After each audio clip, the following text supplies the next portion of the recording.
Point आता आपण पाहणार आहोत त्यामध्ये असणारी नेक्स्ट ऑर्गेनेली, त्याला आपण डी म्हटलेलं आहे, मायटोकॉन्ड्रिया. मग त्यामध्ये त्याची डायग्राम पहिल्यांदा पहा, मायटोकॉन्ड्रियाची. मग त्यामध्ये त्याचा असणारा शेप कसा दिसतो, त्यात नक्की स्ट्रक्चर कोणतं दाखवलेलं आहे, लेबलिंग कसं केलेलं आहे, हे सगळं व्यवस्थित पहा आणि तुमच्या नोटबुक मध्ये ही डायग्राम काढून घ्या. मग त्यामध्ये आता नाव पहा पहिल्यांदा, लेबलिंग त्याच. ग्रॅन्युल, हे जे डॉट दाखवले ते ग्रॅन्युल, इथून सुरुवात करूया. आउटर मेम्ब्रेन, हे बाहेरचं आहे ते. डीएनए, हे जे दाखवलंय ते डीएनए. F1 पार्टिकल, हे जे दाखवलेलं आहे ते F1 पार्टिकल. नंतर क्रिस्टी, फिंगर लाईक, बोटासारखं जे स्ट्रक्चर दिसतंय हे सर्व याला काय म्हणतात, क्रिस्टी. नंतर रायबोझोम्स, हे जे लहान डॉट दाखवले ते काय आहेत, रायबोझोम्स. मॅट्रिक्स, म्हणजे आतला असणारं ते पूर्णपणे फ्लुइड, त्याला काय म्हणायचं, मॅट्रिक्स. नंतर इनर मेम्ब्रेन, हे असणारं आतला असणारं मेम्ब्रेन, म्हणजे हे आउटर मेम्ब्रेन आणि आतला असणारं इनर मेम्ब्रेन. समजली डायग्राम? तुमच्या नोटबुक मध्ये व्यवस्थित काढून घ्या. काय ऑर्गेनेली कोणती, मायटोकॉन्ड्रिया. त्यामध्ये आता फर्स्ट पॉइंट पहा, it is absent in prokaryotic cells and RBCs. म्हणजेच हे जे मायटोकॉन्ड्रिया दिसतंय स्ट्रक्चर किंवा त्यामध्ये असणारी ऑर्गेनेली ही अब्सेंट असते. कोणामध्ये, तर प्रोकॅरियोटिक cells as well as RBCs. प्रोकॅरियोटिक cells, हू tell me definition. Prokaryotic cells कशाला म्हणतात, प्रोकॅरियोटिक सेल्स सांगा पाहू. तर प्रो मीन्स, बरोबर आहे, primitive. Pro means primitive. Karyon means nucleus. झालेलं आहे आपलं प्रोकॅरियोटिक सेल्स. त्याची असणारी डेफिनिशन आपण पाहिलेली आहे. Pro means primitive, karyon means nucleus. म्हणजेच प्राथमिक अवस्थेतला असणारा केंद्र किंवा त्याला काय म्हणतो आपण, न्यूक्लियस. मग ते सांगणार काय, डेफिनेशन कसं सांगणार, तर in cells primitive type of nucleus present, such cells are called as prokaryotic cells. अशा काही सेल्स ज्यामध्ये काय असतं, तर प्रिमिटिव्ह टाईपचा न्यूक्लियस असतो. म्हणजेच नॉट डेव्हलप्ड, डेव्हलप नसलेला न्यूक्लियस. नॉट डेव्हलप्ड न्यूक्लियस म्हणजेच डेव्हलप नसलेला, विकसित न झालेला असा न्यूक्लियस ज्या सेल्स मध्ये असतो त्याला काय म्हणतात, प्रोकॅरियोटिक सेल्स. म्हणजेच in some cells primitive type of nucleus is present, such cells are called as prokaryotic cells. समजलं? बऱ्याच वेळा आपली झाली ही झाली definition prokaryotic cells. RBCs, red blood cells or corpuscles, तांबड्या असणाऱ्या पेशी किंवा लाल पेशी. अदर इरिथ्रोसाइट्स, त्याला दुसरं नाव काय, तर इरिथ्रोसाइट्स. यांच्यामध्ये आणि प्रोकॅरियोटिक सेल्स मध्ये कोणत्या ऑर्गेनेली नसते, मायटोकॉन्ड्रिया. समजलं? म्हणजे फर्स्ट पॉइंट काय सांगितलेला आहे, it is absent in. It is absent means mitochondria is absent in prokaryotic cells as well as RBCs. हा झाला first point. Next second point, it is oval or spherical or cylindrical shape. म्हणजेच त्यामध्ये हे जे मायटोकॉन्ड्रियाचं structure जे असतं ते कसं असतं, it is oval or spherical or cylindrical shape. म्हणजे इथं आता दाखवलेलं स्ट्रक्चर आहे ते कोणता शेप आहे, विच शेप. हा जो आहे तो शेप कोणता आहे, तर ओव्हल शेप. म्हणजेच त्यामध्ये कोणत्या शेप मध्ये मायटोकॉन्ड्रियाचं स्ट्रक्चर दिसून येतं, एक ओव्हल शेप मध्ये अंडाकृती, हे जे दाखवलंय ते.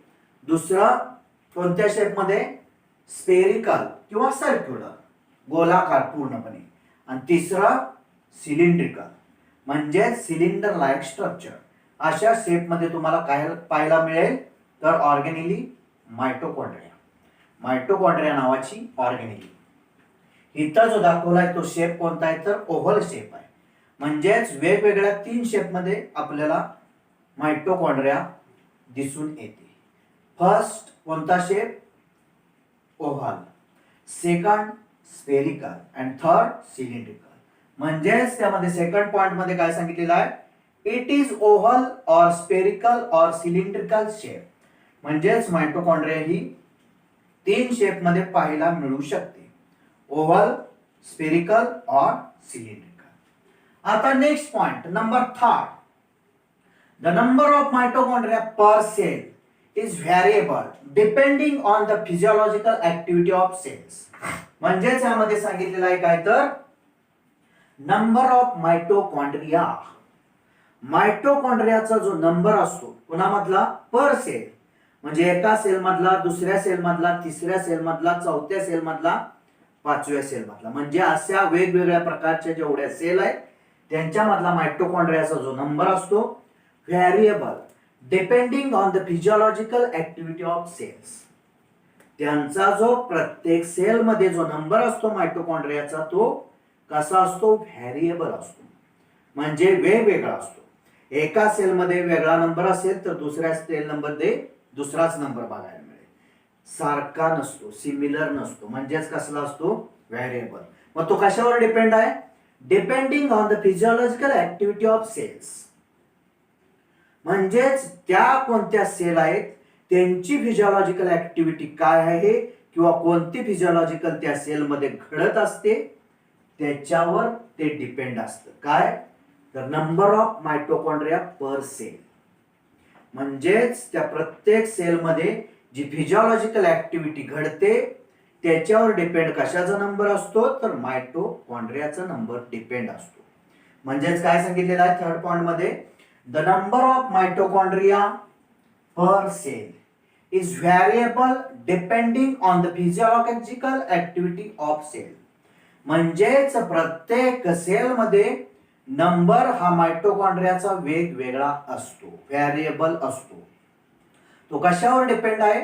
तर त्या वेगवेगळ्या असणाऱ्या सेलमध्ये वेगवेगळ्या फिजियोलॉजिकल ऍक्टिव्हिटीज घडू शकतात आणि त्याच्यामुळे त्यांचा जो नंबर असतो मायटोकॉन्ड्रियाचा पर सेल प्रत्येक सेलमध्ये व्हेरिएबल असतो, म्हणजे सिमिलर नसतो.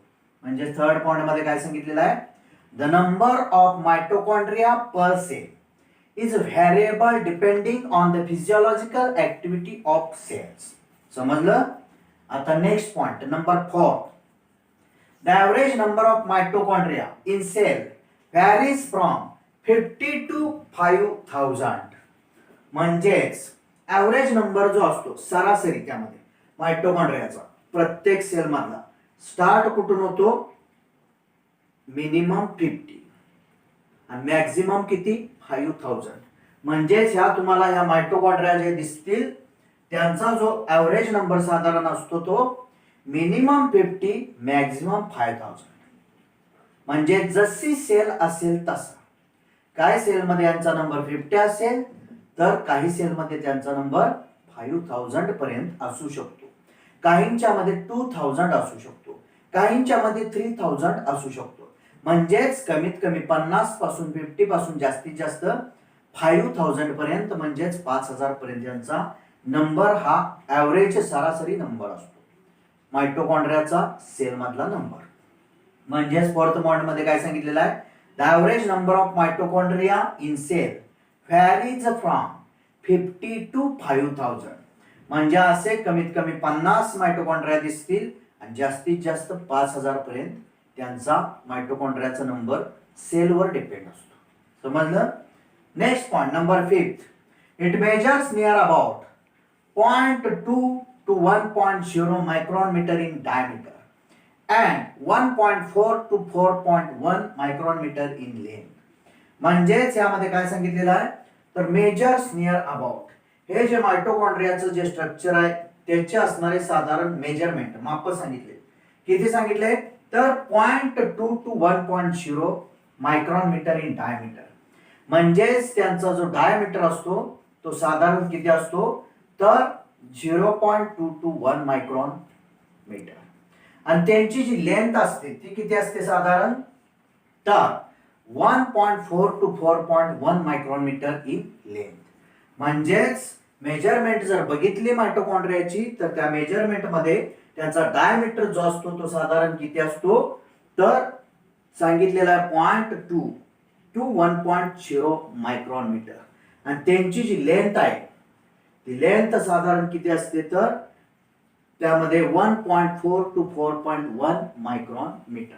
समजलं? म्हणजेच काय सांगितलं या पॉइंट मध्ये point number 5 it measures near about 0.2 म्हणजे 0.2 to 1.0 micron metre in a diameter and 1.4 to 4.1 micron metre in length. समजलं? एमसीक्यू ला महत्वाचे असणारे प्रत्येक पॉइंट यामध्ये. Next number 6 it is double membrane bound organelle involved in aerobic respiration. मग ही जी organelle आहे मायटोकॉन्ड्रिया ती कशी आहे तर डबल मेम्ब्रेन बाउंड ऑर्गेनेली. मग त्यामध्ये डबल मेम्ब्रेन दाखवलेले आहेत. हे आउटर मेम्ब्रेन आणि त्याच्या आत असणार हे कोणतं आहे इनर मेम्ब्रेन. म्हणून हिला काय म्हणतात mitochondria is double membrane bound organelle. Mitochondria ही काय तर डबल मेम्ब्रेन दोन थर किंवा दोन आवरण असणारी ऑर्गेनेली आहे. त्यामध्ये ती इन्व्हॉल्व कशात झालेली असते तर इन्व्हॉल्व इन एरोबिक रेस्पिरेशन. त्यासाठी पहिल्यांदा एरोबिक रेस्पिरेशन आणि अनएरोबिक रेस्पिरेशन हे डेफिनेशन्स पहिल्यांदा लक्षात घ्या. मग काय aerobic respiration define the term aerobic respiration and define the term anaerobic respiration. Aerobic आणि अनारोबिक ह्यामध्ये तुम्हाला वेगवेगळा त्यामध्ये असणारा डिफरन्स आहे. एरोबिक रेस्पिरेशन कशाला म्हणतात आणि अनएरोबिक रेस्पिरेशन कशाला म्हणतात ते पहिल्यांदा समजावून घ्या. एरोबिक रेस्पिरेशन मीन्स त्यामध्ये ते जे असतं म्हणजेच presence of oxygen during the respiration. Such a respiration is called as aerobic respiration. Aerobic respiration कशाला म्हणतात तर असं रेस्पिरेशन ज्याच्यामध्ये कोण प्रेझेंट असतं तर ऑक्सिजन प्रेझेंट असतो. ज्यावेळी ते रेस्पिरेशन घडतं त्यावेळी ऑक्सिजन प्रेझेंट असतो त्या रेस्पिरेशनला काय म्हणतात एरोबिक रेस्पिरेशन. समजलं? बघा परत एकदा definition. Presence of oxygen during the respiration such a respiration is called as aerobic respiration. म्हणजेच ज्यावेळी रेस्पिरेशन चालू असतं त्यावेळी ऑक्सिजन तिथं प्रेझेंट असतो. ऑक्सिजन प्रेझेंट असतो अशा रेस्पिरेशनला काय म्हणतात तर एरोबिक रेस्पिरेशन असं म्हणतात. अँड अनएरोबिक रेस्पिरेशन त्याला काय म्हणायचं किंवा त्याची डेफिनेशन काय absence of oxygen during the respiration. Such a respiration is called as काय म्हणायचं याच्या विरुद्ध अनएरोबिक रेस्पिरेशन. म्हणजेच त्यामध्ये अनएरोबिक रेस्पिरेशन कधी म्हणायचं की ज्यावेळी रेस्पिरेशन चालू असतं पण तिथं ऑक्सिजन अब्सेंट असतो प्रेझेंट नसतो. अशा रेस्पिरेशनला काय म्हणतात अनएरोबिक रेस्पिरेशन. म्हणजेच परत एकदा डेफिनेशन अनएरोबिकची काय तर absence of oxygen during respiration. Such a respiration is called as anaerobic respiration. मग ही जी ऑर्गेनेली आहे कोणती मायटोकॉन्ड्रिया ही कसली आहे double membrane bound organelle and involved in aerobic respiration. आणि ही जी मायटोकॉन्ड्रिया ऑर्गेनेली आहे ती इन्व्हॉल्व झालेली असते कधी एरोबिक रेस्पिरेशन मध्ये. म्हणजेच ज्यावेळी ऑक्सिजन प्रेझेंट असतो त्यावेळीच रेस्पिरेशन चालू असतं. अशा रेस्पिरेशन मध्ये ती ऑर्गेनेली इन्व्हॉल्व झालेली असते. तिलाच काय म्हणतात मायटोकॉन्ड्रिया. म्हणजेच आता आपण परत एकदा समजावून घ्या. It is a double membrane bound organelle म्हणजेच outer membrane as well as inner membrane हे दोन मेम्ब्रेन असणारी ऑर्गेनेली आहे. Involve in aerobic respiration. Involve कशात झालेली असते तर एरोबिक रेस्पिरेशन मध्ये. Aerobic respiration, define the term aerobic respiration. Presence of oxygen during respiration, such a respiration is called as aerobic respiration. जिथं रेस्पिरेशन चालू असतं त्या रेस्पिरेशन मध्ये जर ऑक्सिजन इन्व्हॉल्व झालेला असेल किंवा प्रेझेंट असेल तर अशा रेस्पिरेशनला एरोबिक रेस्पिरेशन म्हणतात. मग हे कुठे इन्व्हॉल्व झालेलं असतं एरोबिक रेस्पिरेशन मध्ये. कोण ही मायटोकॉन्ड्रिया. नेक्स्ट पॉइंट नंबर 7 यामध्ये काय सांगितलंय पहा. The inner membrane dividing its lumen distinctly into two aqueous compartments, that is outer and inner compartment. मग हा पॉइंट आता समजावून घ्या. काय सांगितलंय पहा, the inner membrane dividing its lumen. आतलं जे मेम्ब्रेन दिसतंय तुम्हाला ते डिव्हाइड करतं कशाला, तर ल्युमेनला, पोकळीला डिव्हाइड करण्याचं काम.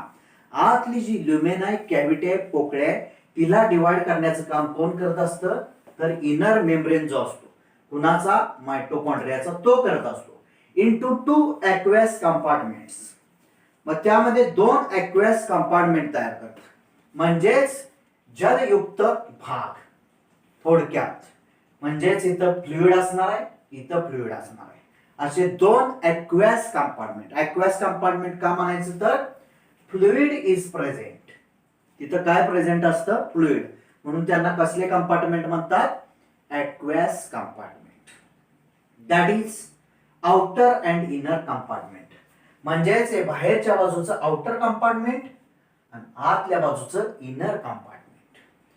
हे डिव्हाइड म्हणजेच त्यामध्ये हा इनर मेम्ब्रेन डिव्हाइड काय करतो, तर ही जी पूर्णपणे आज तुम्हाला दिसत्या ती ल्युमेन किंवा कॅव्हिटी, त्या पोकळीला डिव्हाइड करण्याचं काम कोण करत असतं, इनर मेम्ब्रेन. इनर मेम्ब्रेन काय करत असतो, तर ॲक्वेस कंपार्टमेंट तयार करतो.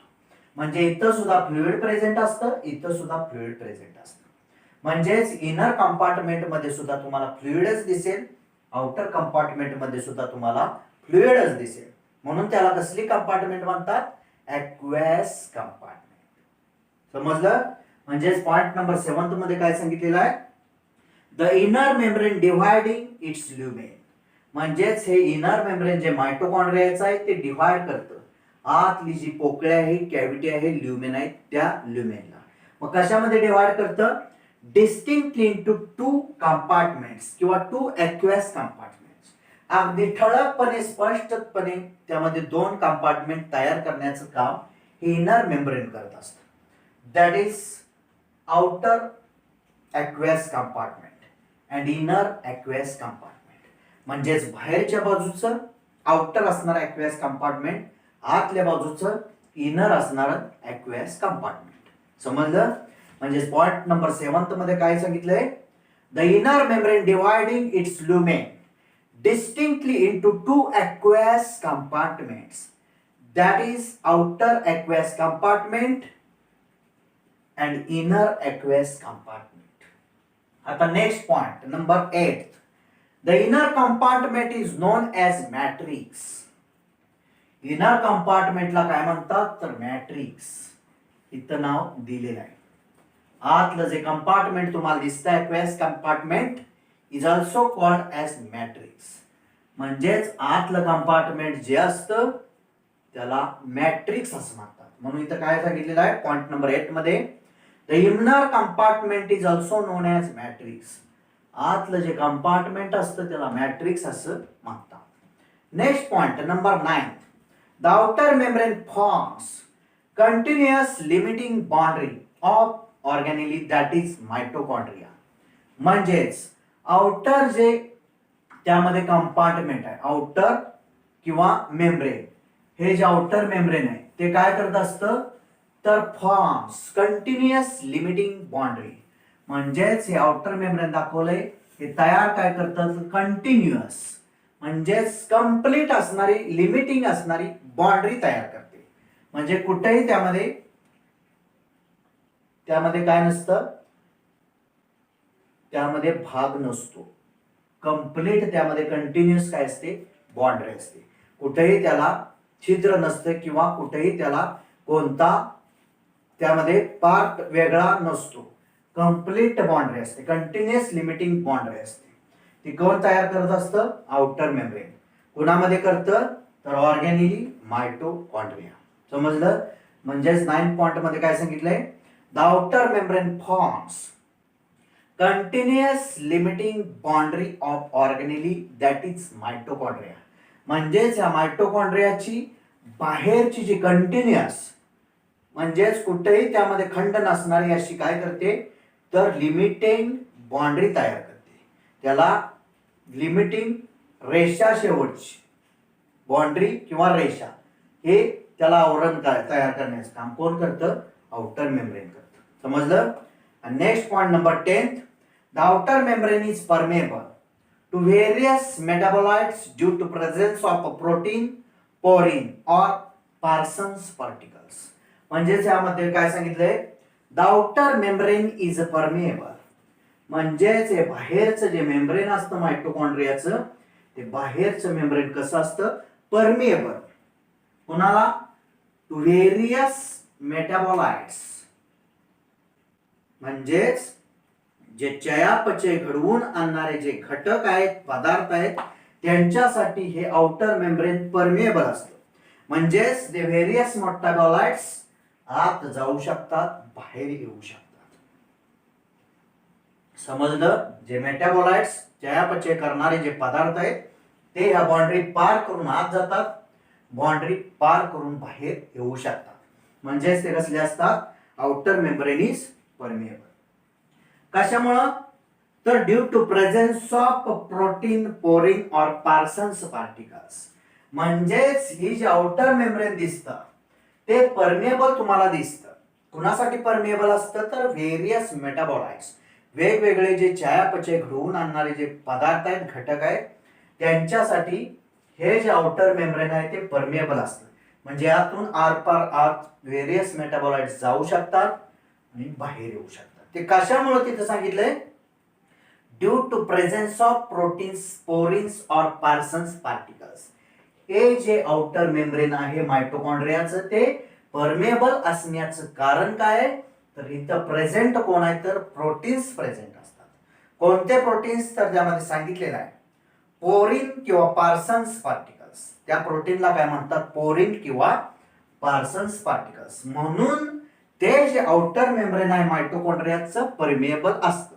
कुणासाठी परमेबल असतं? तर व्हेरियस मेटाबोलाइट्स, वेगवेगळे चयापचय घडवून आणणारे जे घटक किंवा पदार्थ आहेत त्यांच्यासाठी आउटर मेम्ब्रेन मायटोकॉन्ड्रियाचं परमेबल असतं.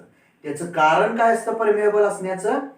Due to presence of protein, porin और पार्सन्स पार्टिकल्स. म्हणजेच त्या आउटर मेम्ब्रेन मध्ये किंवा आउटर मेम्ब्रेन वर पोरिन्स किंवा पार्सन्स पार्टिकल्स हे प्रोटीन्स तिथं प्रेझेंट असतात. समजलं? म्हणजे पॉइंट नंबर 10th मध्ये काय सांगितलेलं आहे? The outer membrane is permeable to various metabolites due to presence of protein, porin और Parsons particles. Next point number 11th, the inner membrane is selectively permeable to few substances and it shows finger-like or plate-like infoldings called cristae, single crista towards the matrix. आता हा point समजावून घ्या. काय सांगितलंय पहा. तर inner membrane जे तुम्हाला दाखवलेलं आहे मगाशी, ज्यानं जे दोन ॲक्वेस कंपार्टमेंट तयार केली, असं असणार हे इनर मेम्ब्रेन. त्यामध्ये सिलेक्टिव्हली परमेबल असतं टू फ्यू सबस्टन्सेस. म्हणजेच इनर मेम्ब्रेन जे दिसतंय मायटोकॉन्ड्रियाचं हे सिलेक्टिव्हली परमेबल, थोड्या प्रमाणात ते परमेबल असतं. परमेबल म्हणजे थोड्या प्रमाणातच काही जे ठराविकच सबस्टन्स आहेत ते इथून आत एंट्री करू शकतात किंवा तिथून बाहेर एंट्री करू शकतात. म्हणजेच ते कसलं मेम्ब्रेन असतं? सिलेक्टिव्हली परमेबल असतं. ठराविकच त्यामध्ये जे पार्टिकल्स असतात किंवा फ्यू सबस्टन्सेस, ठराविकच जे घटक आहेत, पदार्थ आहेत, तेवढेच आत सोडण्याचं काम किंवा बाहेर काढण्याचं काम हे इनर मेम्ब्रेन करतं. म्हणून त्याला कसलं म्हणतात? Selectively permeable membrane. Inner membrane is also called selectively permeable membrane to few substances. त्यामध्ये का?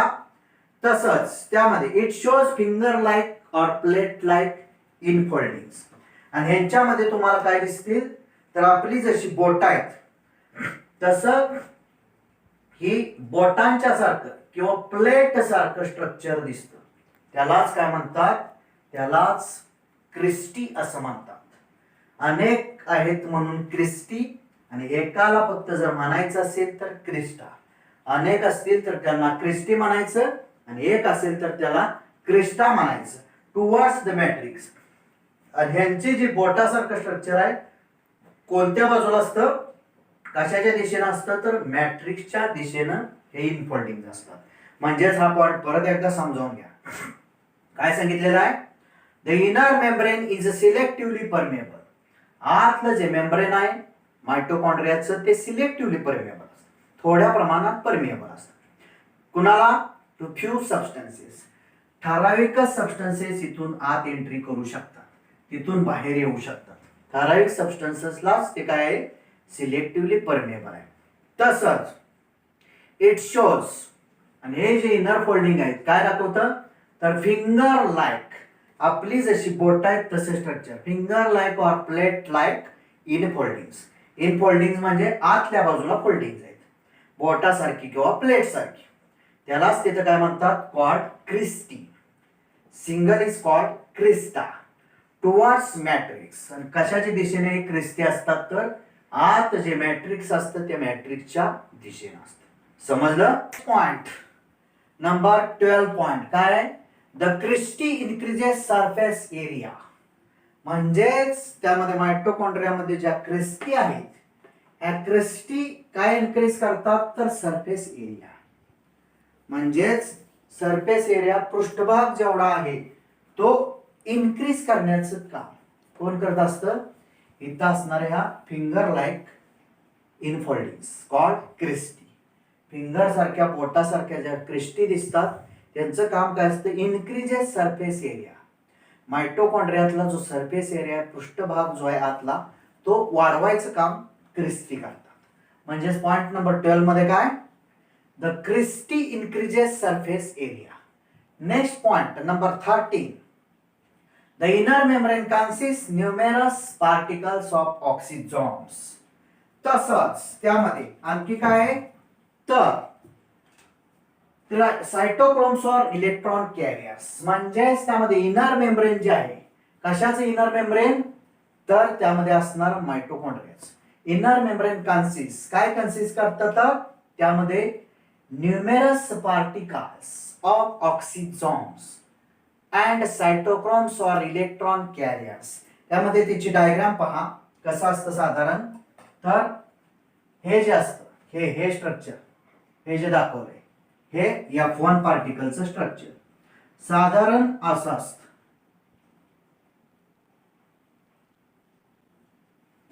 हे काय आहेत, F1 पार्टिकल्स किंवा त्यालाच काय म्हणतात, ऑक्सिझोम्स.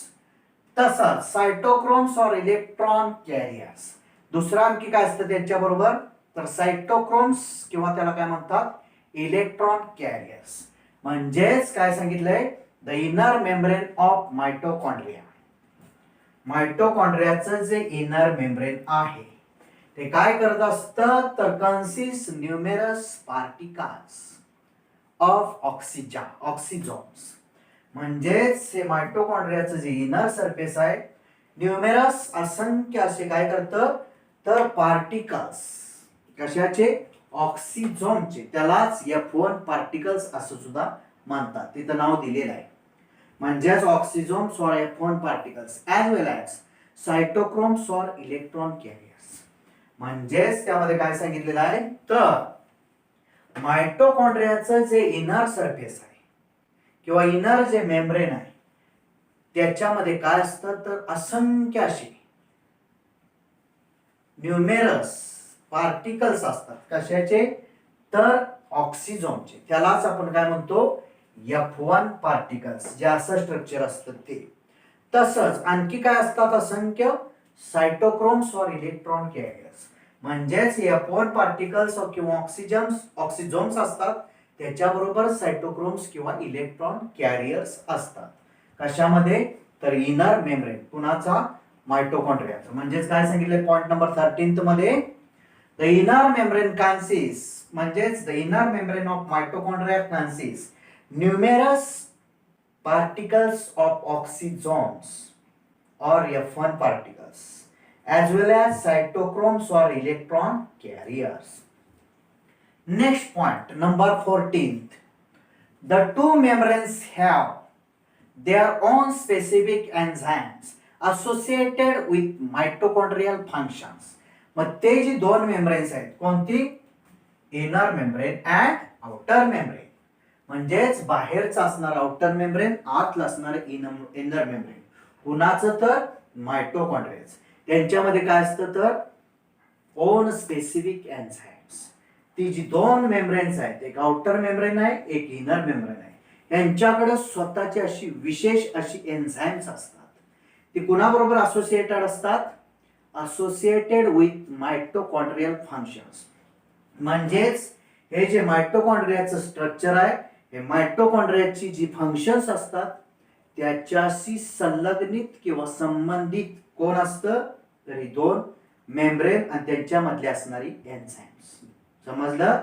तर मायटोकॉन्ड्रियाची ही जी दोन मेम्ब्रेन आहेत, एक आउटर मेम्ब्रेन आणि दुसरं इनर मेम्ब्रेन, त्यांच्यामध्ये स्वतःची अशी विशेष अशी काय असतात? एन्झाईम्स असतात. आणि ही जी मेम्ब्रेन आहेत त्यांच्यामध्ये असणारे एन्झाईम्स आहेत ते असोसिएटेड आहेत कुणाशी? Mitochondrial functions. म्हणजेच मायटोकॉन्ड्रियाची जी काही फंक्शन्स होतात, जे वेगवेगळी कार्य होतात, त्याच्याशी रिलेटेड कोण असतं? तर एन्झाईम्स. ते एन्झाईम्स कुठं प्रेझेंट असतात? तर to membranes, outer as well as inner membranes. म्हणजेच त्यामध्ये काय नंबर 14 मध्ये काय सांगितलेलं आहे? The two membranes have which membranes? Outer membrane and inner membrane of mitochondria have their own specific enzymes associated with mitochondrial functions. At the next point, number 15, mitochondria are the sites of aerobic respiration. जे आपण पाहिलेलं आहे, मगाशी जो point पाहिला त्यामध्येच काय सांगितलेलं आहे? तर mitochondria are the sites of aerobic respiration. आता सांगा डेफिनेशन एरोबिक रेस्पिरेशन आणि अनएरोबिक रेस्पिरेशन. एरोबिक रेस्पिरेशन कशाला म्हणायचं, अनएरोबिक रेस्पिरेशन कशाला म्हणायचं? तर कशाला म्हणतात? Aerobic respiration presence of oxygen during respiration, such a respiration is called as aerobic respiration. म्हणजेच ज्यावेळी रेस्पिरेशन चालू असतं आणि तिथं ऑक्सिजन प्रेझेंट असतो, अशा रेस्पिरेशनला एरोबिक रेस्पिरेशन असं म्हणतात. Define the term anaerobic respiration. absence of oxygen during respiration, such a respiration is called as anaerobic respiration. म्हणजेच रेस्पिरेशन चालू असतं पण तिथं ऑक्सिजन अब्सेंट असतो, म्हणजेच प्रेझेंट नसतो, अशा रेस्पिरेशनला काय म्हणतात? Anaerobic respiration. मग हे जे मायटोकॉन्ड्रिया आहे ही काय कशाची साईट आहे? तर mitochondria are the sites of aerobic respiration, means oxygen present during respiration. इथं जिथं रेस्पिरेशन चालू असतं तिथं ऑक्सिजन प्रेझेंट असतो, अशा एरोबिक रेस्पिरेशन मध्ये कोण इन्व्हॉल्व झालेलं असतं किंवा कोण? मायटोकॉन्ड्रिया हे काय तर साईट आहे, त्याची जागा आहे जिथं एरोबिक रेस्पिरेशन घडतं. म्हणजेच number 15, mitochondria are the sites of aerobic respiration. Number 16, mitochondria produce cellular energy in the form of ATP. Hence, it is also called as powerhouse of cell. 1 mark MCQ. त्याच्यावर हमखास असतोच. CET as well as NEET. म्हणजेच यामध्ये काय सांगितलेलं आहे? Mitochondria काय produce करते? तर मायटोकॉन्ड्रिया प्रोड्यूस सेल्युलर एनर्जी. म्हणजेच हे मायटोकॉन्ड्रिया सेलमध्ये प्रेझेंट असतात. सेलमध्ये जिथं प्रेझेंट आहे तिथं ते तयार काय करतात? तर सेल्युलर एनर्जी, पेशीय ऊर्जा. म्हणून कशाच्या फॉर्म मध्ये ती तयार करते? तर एटीपीच्या फॉर्म मध्ये, ॲडेनोसिन ट्रायफॉस्फेट याच्या फॉर्म मध्ये, याच्या स्वरूपामध्ये एनर्जी, सेल्युलर एनर्जी तयार करण्याचं काम मायटोकॉन्ड्रिया करतं. म्हणून मायटोकॉन्ड्रियाला काय म्हणतात? Hence it is also called as power house of sale.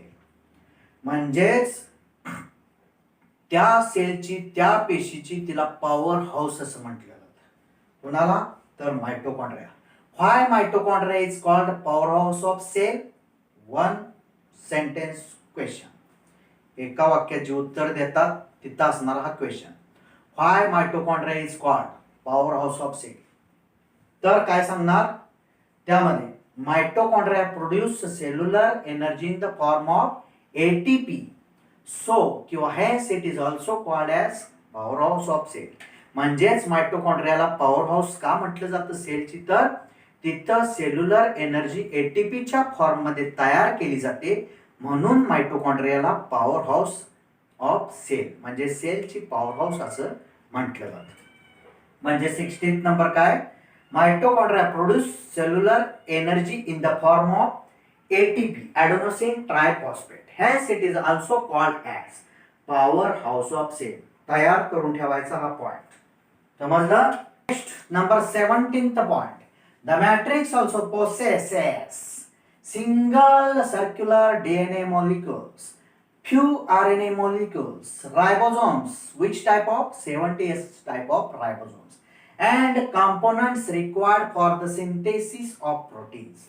हा पॉइंट आता समजावून घ्या. काय सांगितलेलं आहे, तर मॅट्रिक्स जे असतं कुणाचं, मायटोकॉन्ड्रिया मधला असणार मॅट्रिक्स काय करतं, तर पोसेस त्यांच्यामध्ये काय असतं, तर सिंगल सर्क्युलर डीएनए मॉलिक्युल्स. इथं दाखवलेलं आहे बघा, सिंगल सर्क्युलर डीएनए मॉलिक्युल्स. तसंच फ्यू आरएनए मॉलिक्युल्स. ठराविक कसे काय असतात, आरएनए मॉलिक्युल्स असतात. DNA deoxyribose nucleic acid, RNA ribose nucleic acid. म्हणजेच हे त्यांच्यामध्ये असतं. तसंच रायबोझोम्स असतात, हे दाखवलेलं आहे बघा, डॉट सारखं स्ट्रक्चर आहे, हे रायबोझोम्स असतात. तसंच पण ते रायबोझोम्स कसे असतात, 70S type of ribosomes. 70S टाइपचे रायबोझोम्स त्यामध्ये कुणामध्ये प्रेझेंट असतात, तर मायटोकॉन्ड्रियाच्या मॅट्रिक्स मध्ये. तसंच components required for synthesis of proteins. म्हणजेच प्रोटीन्स जे प्रोडक्शन होतं प्रोटीनचं, प्रोटीन्स प्रथिनं जे तयार होतात त्याच्यासाठी जे गरजेचे कंपोनंट्स असतात, घटक, ते त्यांच्यामध्ये असतात. कुणामध्ये, तर मायटोकॉन्ड्रियाच्या मॅट्रिक्स मध्ये. समजलं. तर पॉइंट नंबर 17 मध्ये काय सांगितलंय, द मॅट्रिक्स ऑल्सो पोसेसेस. ह्या मॅट्रिक्स मध्ये काय असतं, तर त्यामध्ये सिंगल सर्क्युलर डीएनए मॉलिक्युल, हे जे दाखवले ते single circular DNA molecule, few RNA molecules. ठराविकच यांच्यामध्ये काय असतात, आरएनए मॉलिक्युल्स असतात. तसंच ribosomes, 70S type of ribosome. हे जे रायबोझोम्स असतात हे 70S टाइप ऑफ रायबोझोम्स असतात.